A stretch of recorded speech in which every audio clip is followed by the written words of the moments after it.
साथियों नमस्कार, स्वागत है आप सभी का इस वीडियो में। आज का हमारा टॉपिक है यूज ऑफ डिटरमाइनर्स।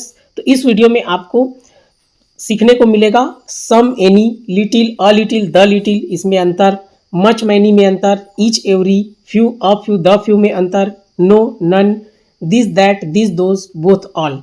इन सबको आपको इसमें बहुत ही बारीकी से चित्र के माध्यम से सीखने को मिलेगा। ये आपका किस में काम आएगा? आपका पंडित सुंदरलाल शर्मा मुक्त विश्वविद्यालय, CG SSC, CG pre BEd या DElEd, CG TET, all state TET, Chhattisgarh शिक्षक भर्ती, इन सब में ये काम आएगा। बहुत कन्फ्यूजन होता है यहाँ पर। देखिए आपको मैंने इसमें ट्रिक प्लस चित्र प्लस उदाहरण इक्वल 100% याद पक्का। तो आप देखेंगे तो इसको क्या है, आपका एकदम क्लियर हो जाएगा इन सब में प्रयोग, और एग्जाम में ये आता ही है। तो चलिए शुरुआत करते हैं। सबसे पहले देख लीजिए आपका डिटरमाइनर्स क्या होता है। वे शब्द जो किसी नाउन या नाउन फ्रेज से पहले आकर उसे विशेष या निश्चित अर्थ देते हैं या उसकी निश्चितता व्यक्त करते हैं उन्हें डिटरमाइनर कहते हैं। जैसे कि that story, this book, the war. यहाँ पर आप देख सकते हैं ही गॉट एन ऑरेंज। तो ये क्या है, यहाँ पर एन का प्रयोग, ऑरेंज क्या है, नाउन है, नाउन के पहले एन का प्रयोग हुआ है। यहाँ पर वैसे देख सकते हैं he got a sweet orange, यहाँ पर अ का प्रयोग एडजेक्टिव। यहाँ पर देखिए स्वीट क्या है, एडजेक्टिव है, उसके पहले हुआ है। क्लियर है? आगे देखेंगे, इन्हें भी जाने। इंग्लिश ग्रामर में the, more, some, any, a an the, little, few, a few, many, every, the little, each आदि शब्दों को डिटरमाइनर्स माना जाता है। डिटरमाइनर का प्रयोग सेंटेंस में नाउन के पहले आता है। किसके पहले आता है? नाउन के पहले। याद रखेंगे, नाउन के पहले आता है। उसके बाद देखिए नाउन के पहले कोई एडजेक्टिव लगा हो तो ऐसी स्थिति में डिटरमाइनर्स का प्रयोग एडजेक्टिव प्लस नाउन के पहले होता है। क्लियर हुआ यहाँ? जैसे कि यहाँ पर आप देख सकते हैं, पहला उदाहरण है ही सा अ गर्ल। तो यहाँ पर लड़की क्या है, नाउन है, तो नाउन के पहले क्या लग गया, ए लग गया। वहीं पर यहाँ पर देखेंगे ही सा अ ब्यूटीफुल गर्ल। तो लड़की तो नाउन है लेकिन ब्यूटीफुल क्या है, एडजेक्टिव है, विशेषण है, लड़की की विशेषता बता रहे हैं। तो यहाँ पर जो अ लगा है ए, वो एडजेक्टिव के पहले लगेगा। क्लियर हुआ? अगर नाउन दिया है तो नाउन के पहले, और नाउन के पहले अगर एडजेक्टिव दिया है तो एडजेक्टिव के पहले डिटरमाइनर लगता है।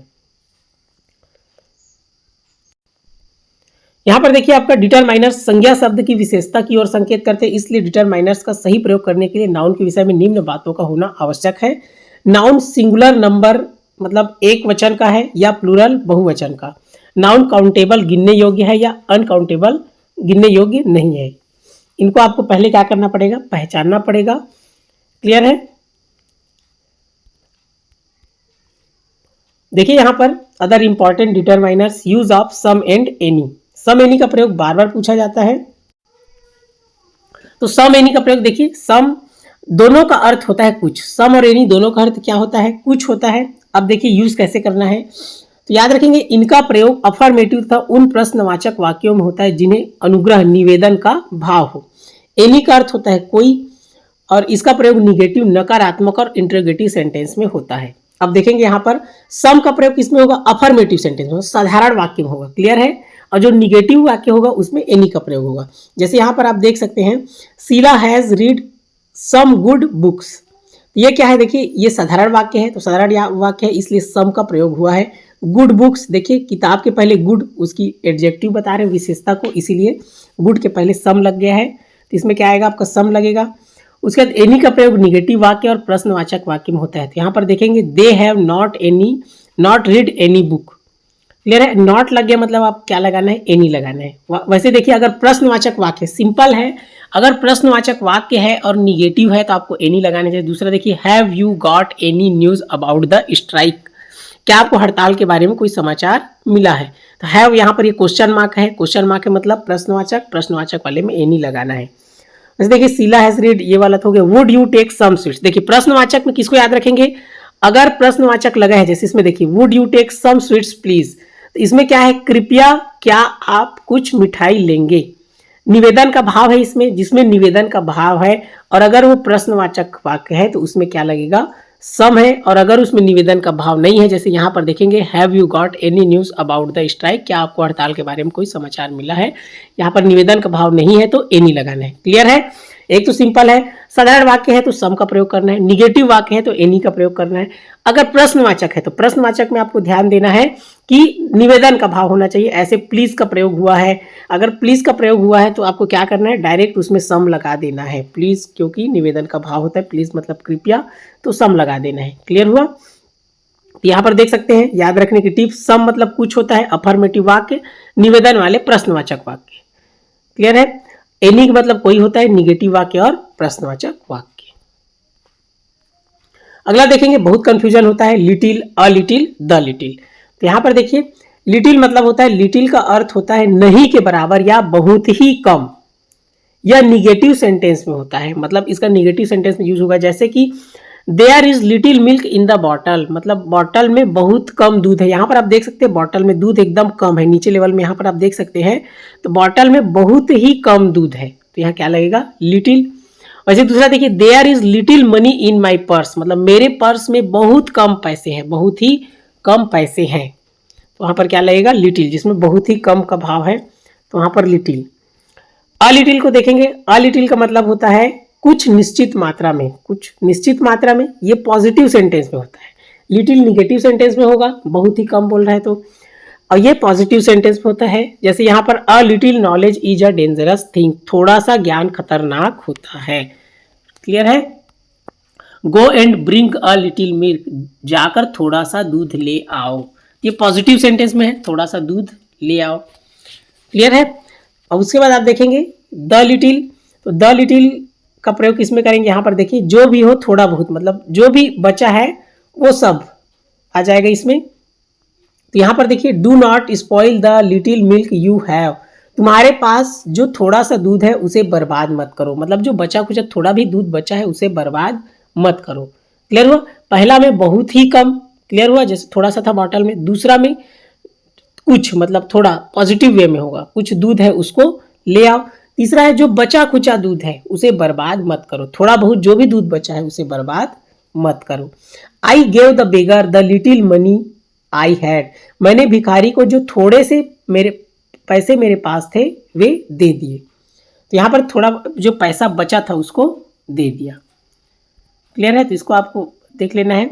यहाँ पर देखिए, लिटिल नहीं के बराबर, बहुत ही कम, निगेटिव वाक्य है वो समझ लीजिए, मतलब निगेटिव वाक्य नहीं है लेकिन निगेटिव उसमें उसका तात्पर्य है। अ लिटिल कुछ छोटी मात्रा में, पॉजिटिव सेंटेंस समझ लीजिए।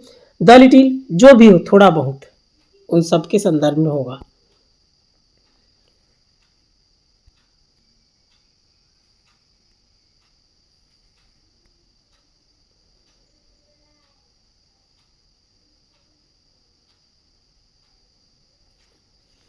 इसका देखिए आपका use of many much, many और मच। यहाँ पर देखिए, मैनी का अर्थ होता है संख्या, मतलब बहुत सारे, बहुत से, मच मतलब मात्रा में अधिक। क्लियर है?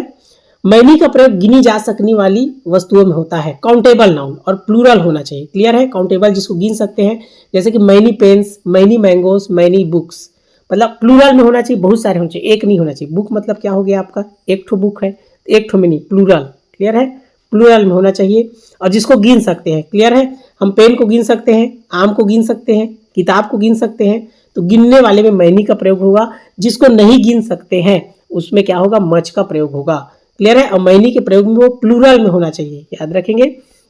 जैसे यहाँ पर देख सकते हैं, Ramesh bought many pens, Ramesh ने बहुत सी पेन खरीदी। Shibu eats many mangoes, Shibu बहुत सारे आम खाता है। देख ले, सब में मैंगोज है, बहुत सारे, प्लूरल में है। क्लियर है? मच का प्रयोग मात्रा में अधिक, जिसको गिन नहीं सकते हैं, अनकाउंटेबल नाउन। यहाँ पर देख सकते हैं, much water, much milk, much sugar, जिसको गिन नहीं सकते, शुगर शक्कर को गिन नहीं सकते, दूध को नहीं गिन सकते, वाटर को नहीं गिन सकते, खून को नहीं गिन सकते, तो जिसको गिन नहीं सकते उसमें क्या आएगा आपका, मच आएगा। गिन सकते हैं उसमें मैनी आएगा। क्लियर है? How much milk is Aman drinking, we have not much money to help you, हमारे पास आपकी मदद के लिए ज़्यादा पैसे नहीं है। क्लियर है? देखिए, यहीं पर आपको याद रखना है, जैसे मनी है तो यहाँ पर गिन नहीं पा रहे, लेकिन वही जब पर्स का बात होता है, अगर इसमें पर्स रहता तो पर्स के पैसे को हम गिन सकते हैं, तो उसमें आपका क्या आ जाता है, उधर आप जाएंगे तो उधर सम आ जाएगा। क्लियर है? यहाँ पर आप देखिए, इसको क्लियर कर लीजिए। मैनी जिसको गिन सकते हैं उसमें आएगा, मच जिसको नहीं गिन सकते मैनी प्लूरल होना चाहिए, काउंटेबल नाउन जिसको गिन सकते हैं, मच अनकाउंटेबल नाउन।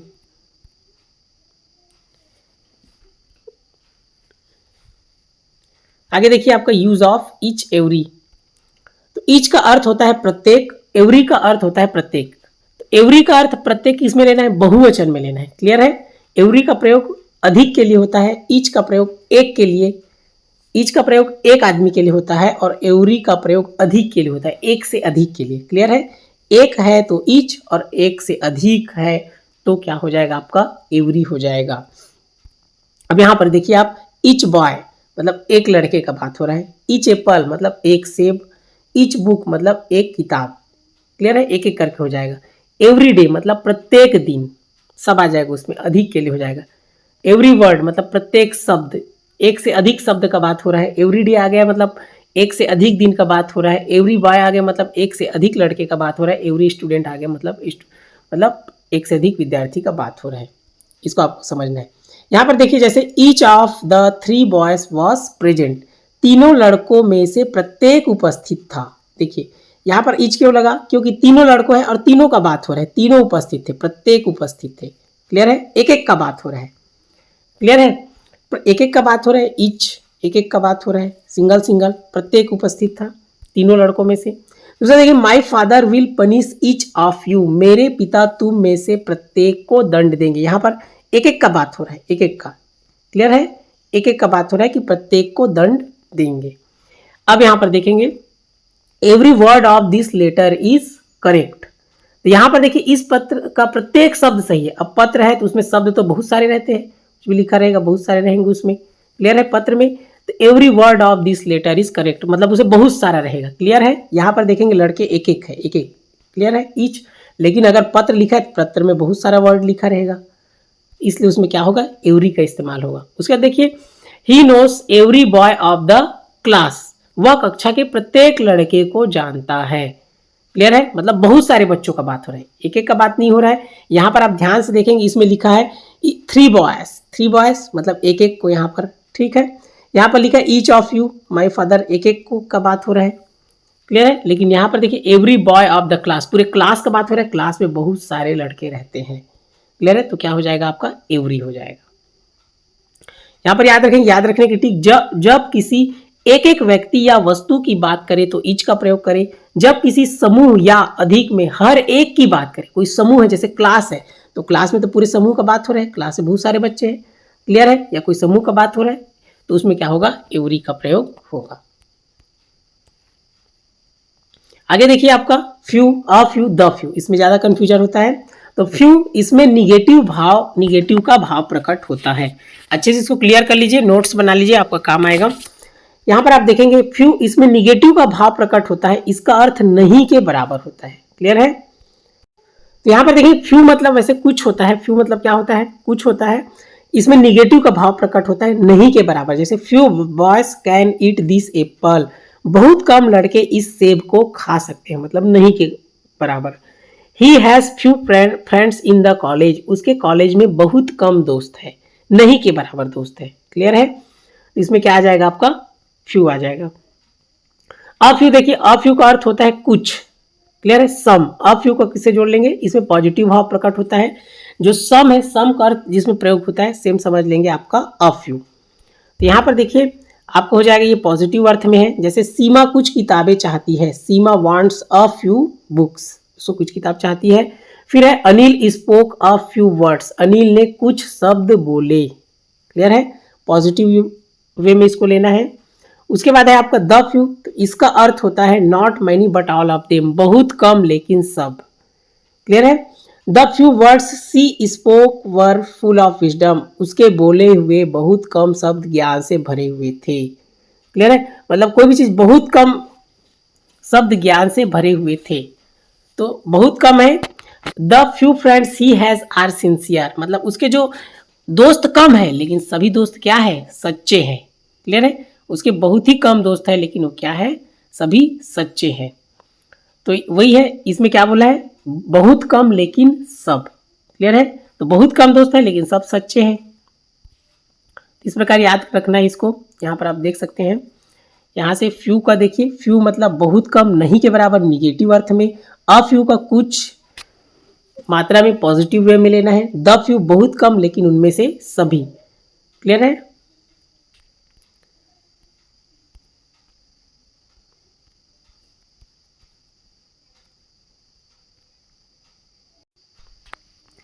देखिए यूज ऑफ नन, नन का अर्थ होता है कोई नहीं। नन का प्रयोग अफर्मेटिव सेंटेंस में होता है। क्लियर है? नन का अर्थ है कोई नहीं। नन का प्रयोग न गिनी जा सकने वाली वस्तु, अनकाउंटेबल नाउन या व्यक्ति में होता है जिसको गिन नहीं सकते। नन का प्रयोग तब करें जब संख्या शून्य हो, यानी कोई भी नहीं।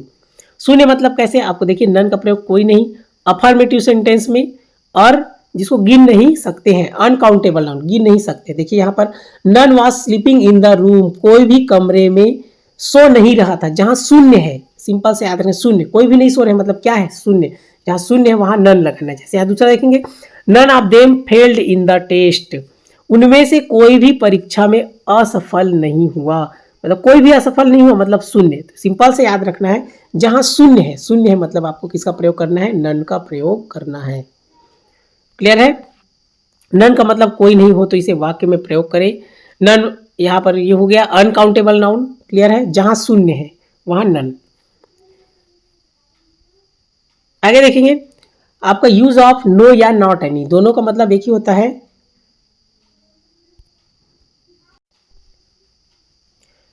तो यहां पर आप देखेंगे नो और नॉट एनी दोनों का मतलब एक ही होता है। नो का प्रयोग एडजेक्टिव की तरह किसी नाउन के पहले होता है। क्लियर है? नाउन के पहले। इसका प्रयोग नॉट एनी के स्थान पर भी किया जा सकता है। नो का प्रयोग एडजेक्टिव किसी नाउन के पहले लगकर उसकी कमी या अनुपस्थिति को दर्शाता है। नो का प्रयोग नॉट एनी के अर्थ में भी किया जा सकता है। जैसे यहाँ पर देखेंगे they have no work this days, यहाँ पर देख सकते हैं, तो उनके पास इन दिनों कोई काम नहीं है। क्या बता रहे हैं? कमी या अनुपस्थिति को दर्शाता है। उनके पास इन दिनों कोई काम नहीं है, तो कमी या अनुपस्थिति को दर्शाता है। दूसरा एग्जांपल देख सकते हैं, they have not any work this days, उनके पास इन दिनों कोई भी काम नहीं है। तो आप नो भी लिख सकते हैं, नॉट एनी भी लिख सकते हैं, दोनों का मतलब एक ही होता है। तो क्या याद रखना है आपको, कमी या अनुपस्थिति, और क्या है, एडजेक्टिव से पहले। क्लियर है? नाउन के पहले लगकर, नाउन के पहले लगता है। यहां पर देखेंगे इसका प्रयोग होगा एडजेक्टिव। तो नो मतलब कोई नहीं, नो का अर्थ नॉट एनी। यहां पर आप देख सकते हैं, आप जब भी किसी चीज की कमी या अभाव को बताना हो तो नो या नॉट एनी का प्रयोग करें। आगे देखिए use of this, that, these and those. This, that, these, those का प्रयोग सिंगुलर या प्लूरल काउंटेबल नाउन को पास या दूर की स्थिति को दिखाने के लिए किया जाता है। दिस तथा दैट का प्रयोग सिंगुलर काउंटेबल नाउन के साथ होता है। ध्यान देंगे, दिस और दैट का प्रयोग सिंगुलर काउंटेबल नाउन मतलब एक वचन और जिसको गिन सकते हैं। तो यहां पर आप देखेंगे दिस, पास की किसी एक वस्तु या व्यक्ति के लिए दिस का प्रयोग करना है सिंगुलर। जैसे यहां पर आप देख सकते हैं, ये पास के लिए है जिसको गिन सकते हैं। और दैट, दूर की किसी वस्तु या व्यक्ति, ये भी सिंगुलर है, दूर की वस्तु के लिए दैट, पास की वस्तु के लिए दिस। तो यहां पर आप देखेंगे, और वैसे यहां पर लिखा है, जैसे ये देखिए आपका दिस, THIS, यहां पर डीज, THEAC का प्रयोग नजदीक में स्थित नाउन के लिए होता है। दैट और दोस्त का प्रयोग दूर स्थित नाउन के लिए होता है। क्लियर है? तो यहां पर आप देखिए, यहां पर जैसे ये दिस का प्रयोग पास की अनेक वस्तुओं या व्यक्तियों, प्लूरल के लिए होगा, ये हो जाएगा यहाँ प्लूरल, और दोस्त का भी प्लूरल। याद रखें, दिस और दैट सिंगुलर, और दिस और दोस्त प्लूरल, दोनों पास और दूर है ना, इसको याद रखना है। बस सिंगुलर और प्लूरल को आपको ध्यान देना है। जैसे इसमें लिखा है, दिस और दोस्त का प्रयोग प्लूरल काउंटेबल नाउन के पहले होता है। अब यहां पर देखेंगे, this boy is my brother, यह लड़का मेरा भाई है। तो भाई उसका क्लियर है, सिंगुलर है, सिंगुलर है इसलिए क्या हो गया, दिस आ गया। दैट डॉग इज ब्लैक, वह कुत्ता काला है। तो क्या है, दूर में है, भाई पास में रहता है, घर में ही। क्लियर है? तो पास है तो दिस सिंगुलर, वह कुत्ता काला है, दूर है तो that. This girls are beautiful, यहाँ पर लड़कियां प्लूरल आ गया, प्लूरल आ गया तो क्या लगेगा आपका, दिस लगेगा, वो पास में है। दोज पेन्स आर माइन, तो यहां पर देखिए पेन प्लूरल आ गया, और पेन क्या है, दूर में है। क्लियर है? तो यहां पर क्या लगेगा आपका, दोस्त लगेगा। तो याद रखेंगे, जहां सिंगुलर है तो दिस दैट, प्लूरल है तो दिस दोस। क्लियर हो गया। और पास के लिए दिस, ये दोनों पास आएगा आपका, ये दोनों दिस और दिस, दिस दैट दोस दूर के लिए है। सिंगुलर और प्लूरल को आपको याद रखना है। याद रखने की टिप यहाँ पर देखेंगे, दिस और THEAC दिस पास, पास के लिए दिस दैट एक वचन सिंगुलर, दैट दोस दूर, दूर के लिए दिस दोस बहुवचन।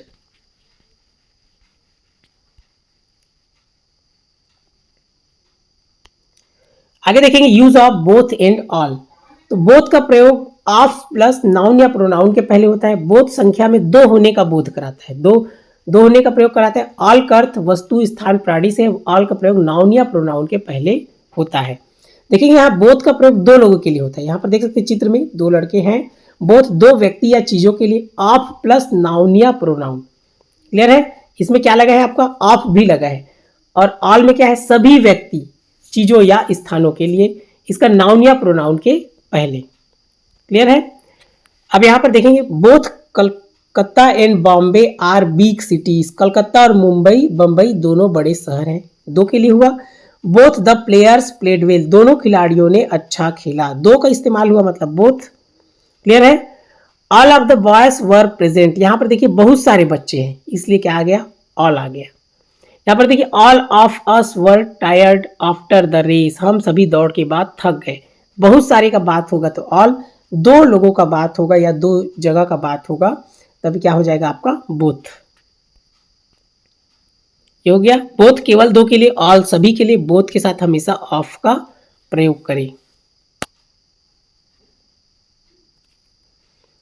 यहां पर देखेंगे जब केवल दो व्यक्ति या चीजों की बात करें तो बोथ, जब तीन या उससे अधिक व्यक्ति या चीजों की बात करें तो ऑल का प्रयोग करें। तो इस प्रकार ये डिटरमाइनर बहुत ही इंपॉर्टेंट है। आप ध्यानपूर्वक इसको क्या कर ले, अच्छे से अध्ययन कर ले और इसका नोट्स बना ले। इसी प्रकार के वीडियो के लिए बिंदास लर्नर चैनल से जुड़े रहिए। इस वीडियो को ध्यानपूर्वक देखने के लिए आपका दिल से धन्यवाद।